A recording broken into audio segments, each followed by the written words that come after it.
USAA knows dynamic duos can save the day, like superheroes and sidekicks or auto and home insurance. With USAA, you can bundle your auto and home and save up to 10%. Learn more and get a quote at usaa.com/bundle. Restrictions apply. It's summer. Time to enjoy long days, lazy nights, and zero cooking. Because Uber Eats has deals all summer long. So when hunger strikes, don't sweat it. Delicious deals are just a tap away on Uber Eats. Enjoy all your favorite food delivered straight to you. Get Burger King, Subway, Popeyes, and hundreds more local favorites and savor every last bite. Now that sounds like a good summer. Order now on Uber Eats. Terms apply. Product availability varies by region. See app for details. Hey, it's Paris. You know I love sparkly things, right? Like stars. Duh. And thanks to Hilton and AutoCamp, I just slept under them. Picture me, serving looks by the fire outside my luxurious Airstream, making s'mores with the kids, while a national park is our backdrop. The great outdoors meets Hilton hospitality. That's hot. Explore all the new ways to stay at Hilton.com. Hilton for the stay. Encore une fois. This is the inside story of Paris 2024. 1 year on, one more time.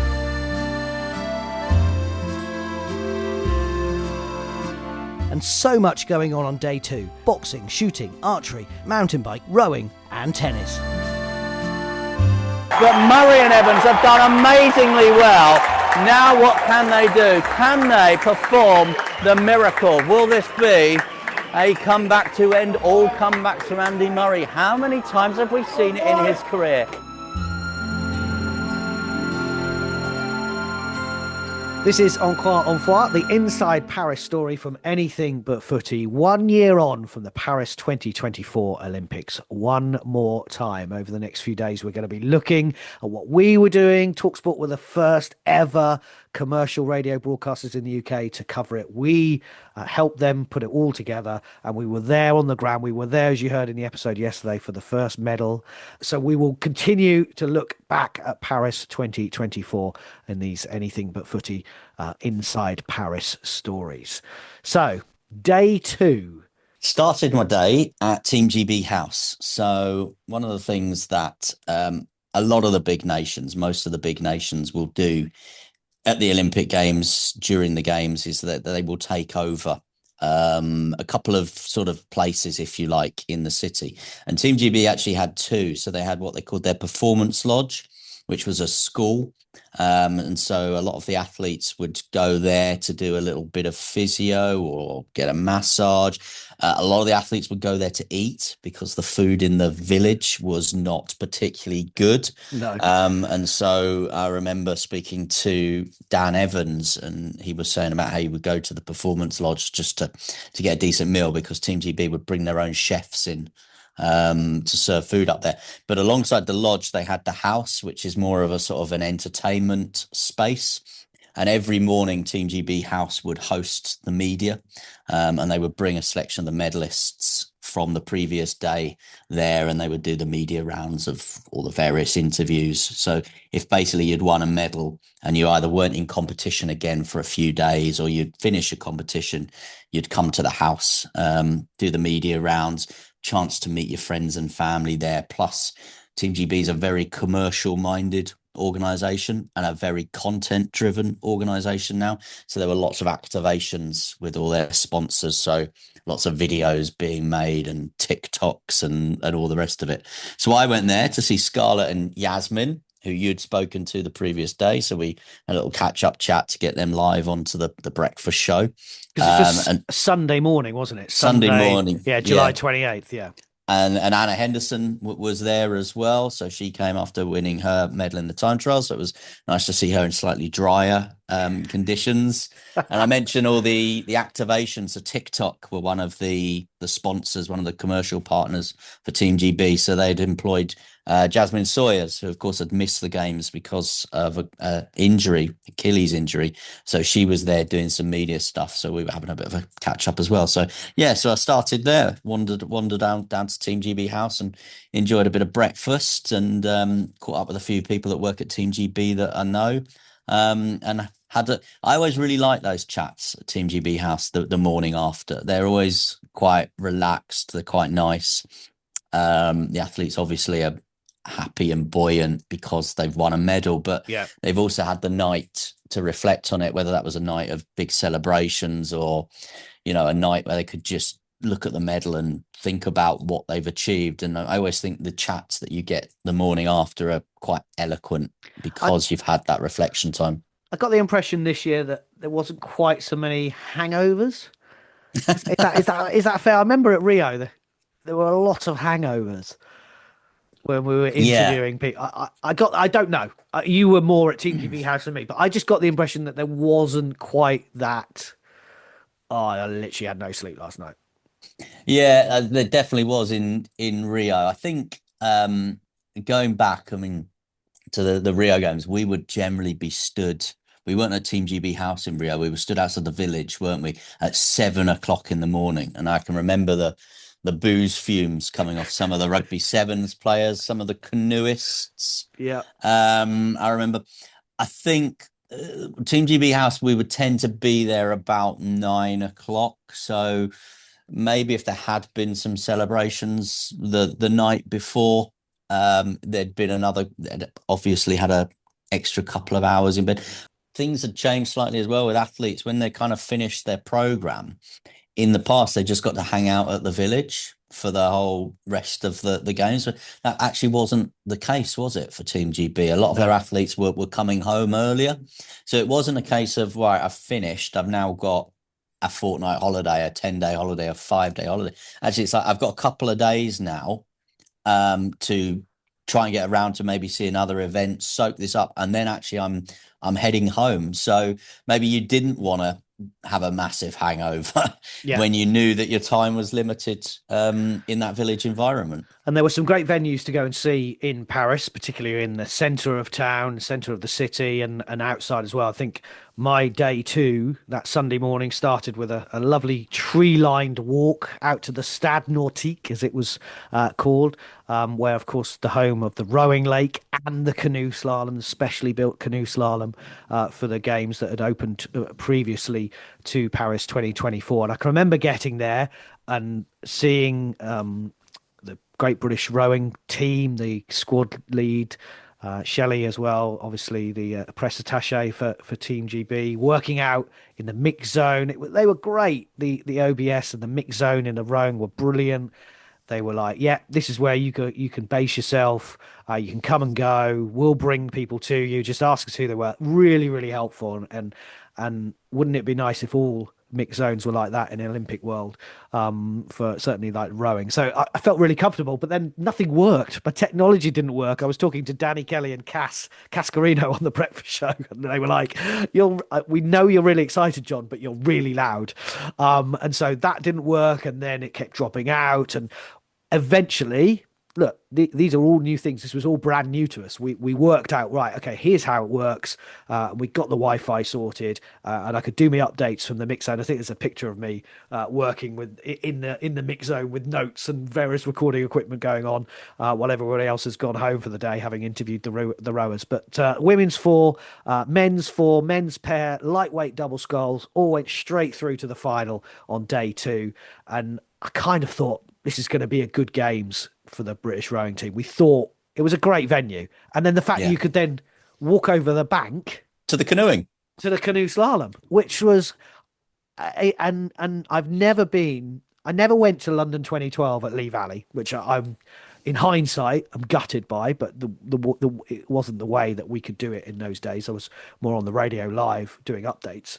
But the stands that they built at the Stade Nautique for the canoe slalom, and there were big medal opportunities for the French in the canoe slalom, but the noise in that stadium, and it was a stadium because it was banked seating, it was like a cauldron. I thought it was like a cauldron, and there was music playing. It was so different from the rowing. I can remember having a quick chat with Adam Burgess in the build up to the games. It was a quick Zoom chat one afternoon. I can't remember the reason why, but and he was telling me how they practiced training with the sound effects of the crowd, because ordinarily on the circuit and the major events they go to, they just don't have that level of noise. And that's the kind of level of detail. So they said what they were able to do at Lee Valley was they were able to set Lee Valley up in the way they knew that it would be set up at the canoe slalom venue. So they were able to set the course up the same way, and then they would just pump out this really loud crowd noise to try and replicate what the conditions were going to be. And I just thought that was absolutely fantastic level of detail and planning that Adam shared with us in the build up. And I know you did so much stuff with the rowers and the canoeists in the build up. They were, I talked in the first episode about how I felt really, really prepped for it. I imagine you felt like there wasn't much you didn't know about those canoeists and about those rowers.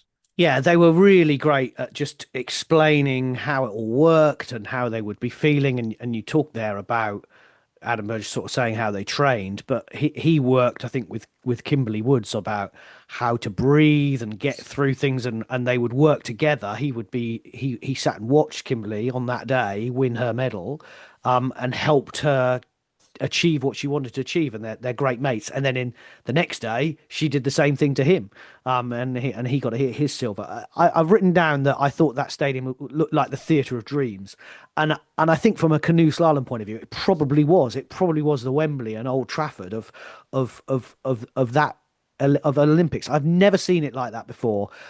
The fact that LA Games, it's going to be in Oklahoma, which is we're probably nearer Oklahoma than LA is, where we sit at the moment. It's closer to New York than it is Los Angeles, I'm told. Yeah, so it's going to be a different kind of games, and it was a privilege to be there. It was a privilege to work with the team. I then got told by TalkSport, can you do some commentary on this, please? Which is not something I usually do. You are a commentator. You've done it. You did football for 10 years, unfortunately at Leeds, but you all have crosses to bear. But you've always done commentary, and it was not something I've ever done. And this is canoe slalom on the radio, but we did it, and it worked. And we won a medal. Kimberly Woods did all the hard work. She was third in the semi-final, and then she set the third best time coming down, and then had to wait for the other 2 or 3 competitors to go through in the K1, and she hung on because of a mistake by one of the paddlers. So we got another medal, and I was there for it. And let's hear how you described it on the radio. Can Kimberly Woods hang on to a third place here? She was so delighted as she crossed the line. Funk's now gone slower than Fox as we've come through 19 out of 23, and she's hit the green and she's done. She's done. Kimberly Woods surely has won this bronze medal. Yes, she has. Kimberly Woods has won bronze for Great Britain. It's her first Olympic medal, a 6-time world champion. The 28-year-old from Rugby moved to the University of Hertfordshire and stayed in Hertfordshire because that's where the White Water Centre is, and she's been canoeing since the age of 11. And now she is an Olympic bronze medalist. Kimberly Woods finishes third. I knew there was a bit of a nervous wait. I think it sunk in a little bit towards the end of the celebration. I was like, oh, there's still a bit of a wait. But I've got a medal around my neck now. So how was that wait? Describe it. Absolutely horrific. Seeing Claudia come down and do an absolute storming run, and I'm really proud of her. We're all friends here, and it's really nice to support each other. And then Ricardo Funk coming down, the Olympic champion at that point, and it was I couldn't watch. Kimberly Woods, great opportunity for her. I'm so pleased for her. She worked so hard for that K1, and I can remember having a little cry and a cuddle with with Ruth, who's Paddle UK, the press attaché, because it just meant so much. These people have worked so hard, and you see their joy and celebrations, and it was an honor to be there and to have 2 medals in 2 days. It was great experience for me. By the way, the Australian Jess Fox, she won her first K1 title in that event, and actually Australia were leading the medal table on day 2, and I think again showed they were going to have a good games. Yeah, I was on the hunt for medals at the mountain biking, so I was actually off to a place called Encore, which was this sort of very picturesque venue out of the city. I think it's kind of the highest point of Paris if you like, and on a very clear day, you can just about see the city centre in the distance. But it was, I remember it being a baking hot day after a couple of wet days. It was super warm, and I went there because we thought there might have been an outside chance in the playing for Evie Richards to win a medal. She was a world champion in 2021, but she'd had a serious injury in the build up to the Paris Games, and in fact, when she first came back after 6 weeks off her mountain bike, she'd only finished 30th, and she'd been crying as she crossed the line in that pre-event. But we thought there was an outside chance for Evie, and there was also a young cyclist called Ella McLean-Howe who was there as well. And actually, Evie Richards finished 5th, which was absolutely fantastic. And then what I thought was brilliant as well was she then waited at the finish line as well for Ella to come over the finish line. And there was a French gold medal in the women's race. So again, the host nation, the noise was just absolutely phenomenal. And what you noticed on the mountain bike was the crowd were kind of a lot of the crowd were in the sort of central area, and then they would go running off to different bits of the course to try and see. So I was kind of at the finish line doing the commentary bits there.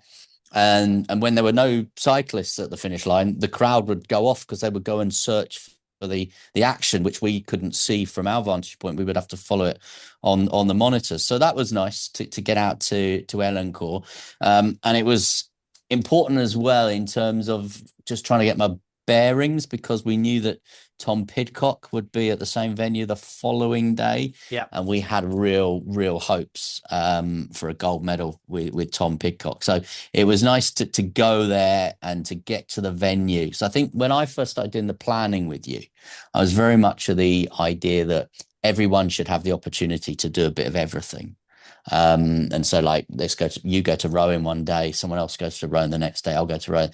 And actually then when we started thinking about that, that's not actually a great idea, because half the battle is knowing where you need to be, who to talk to, bribing the right people with the right Haribo and whatever else. And so actually it makes sense to specialize at venues and sports.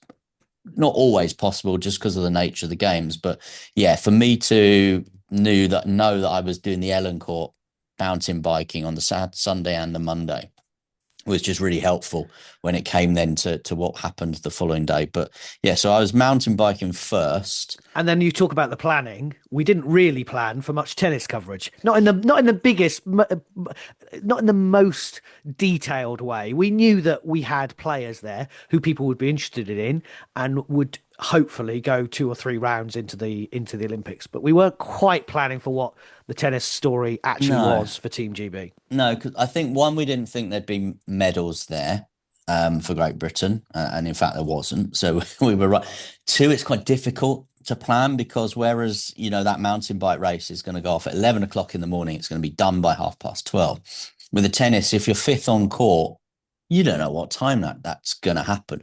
So we did have a plan in place with reporters and commentators for the latter stages of the tennis, but then obviously we had this kind of curveball that Andy Murray definitively announced that he would definitely finish up after the Olympics. 2-time Olympic champion, 3 times a medalist. You were at that performance lodge that I've described, having the big interview with him before he started. And he was even he admitted he thought he'd made this announcement previously. Yeah, I know. But the whole announcement went crazy again. Yeah, and so suddenly it was Murray mania. But we know on this podcast that you are the man for tennis. And if anyone should be the person to go to Roland Garros and describe what might potentially be Andy Murray's last ever professional match, there's no better person than John Cushing. So who got the job? You did. I did. Yeah. And rightly so, to be fair. They were behind. They looked like they might be going out in the first round match against the Japanese pair. And suddenly it was a case of, right, who can we get to Roland Garros? Because we probably need someone there to do the interview with Andy Murray and Dan Evans at what will be his final ever match. And B, we probably need someone there to describe the final moments of Andy Murray's career. And I was free, closest, I don't know. Anyway, it was my job, and I remember racing there. Never been to Roland Garros before. No. Talking about that logistics thing. Knew I needed to try and get to Suzanne Longchamp Court. Where the hell was that? Where's the media seats? All that kind of stuff. Yeah, in the end, I couldn't find a media seat, and so I just sat in the crowd. And with technology the way it is now, I was able to dial into the show through my mobile phone. And I didn't get my big broadcast microphone out because I thought I'll get spotted and I'll probably be kicked out. So I just stuck my headphones in, like my iPhone headphones, which is why the sound quality on that commentary is not as good as it perhaps should be or could be. But that was the only way we had to do it. And I remember sitting there and thinking, I'm going to be on here for about 10, 15 minutes. They're going to lose this. I know enough about Andy Murray. I can come up with the right words to describe the final moments of his career. I'll go and grab an interview. 5 match points they saved. 5 match points. Went to that third set tiebreak, and I remember frantically Googling what is the kind of like plan in tennis at the Olympics, because I knew it wasn't like a Grand Slam where it would be like a proper 3-set or 5-set match. I knew it was. So I remember looking, and you in the third set you just go to a 10-point tiebreak. I remember looking that up as this looks like it might actually happen. Saved 5 match points. I think I was on the radio for about an hour on my own, sat in the crowd on my headphones on my phone, commentating on tennis and Andy Murray in this huge potential moment in British sport, thinking, I've never done this before. And I've listened back to it since, and it was okay. It was more than okay. It proved to be a tough draw here as well against this Japanese pair who won that first set 6-2. They thought they were going to win the second set, but Murray and Evans got back and won it on the tie break. Oh, and the British pair have taken the lead. They are 10 points to 9 up now in this third set, and now they have an opportunity. They got it! From the brink of defeat, Andy Murray and Dan Evans have extended the Scotsman's tennis career. You know, we'll have to play better than we did tonight, but I think we will. I was certainly nervous. I don't know if Dan was. He played a long match earlier in the day in the singles, and you know, we're a little bit flat, so hopefully we come out with a bit more energy next match. Are you nervous because of the enormity, thinking this could be my last ever game as a professional tennis player? Well, I actually felt fine going into the match. Like today, I felt all right. I was, pretty focused, and at the end, I, locked in and focused unbelievably well, considering we're a point away from, being the end. Five times in a row. It's not easy to come through that. So that's Andy Murray and Dan Evans surviving 5 match points and reaching the second round of the Olympic tennis. What a time to make a debut at tennis commentary, and what a place to do it. And the story continued, frankly, for Andy and Dan, as we know. So day 2 was coming to a close. Adam Peaty won silver that day. Also picked up COVID, as we know, which became apparent later on. Josh Kerr was named British Athletics captain. We had big hopes for the athletics team, of course, which we'll talk about a bit later on in this special series. This is Encore Une Fois, the inside Paris story from Anything But Footy. 1 year on, one more time. We'll have day 3 on our next episode. Encore Une Fois, Paris 2024, one more time.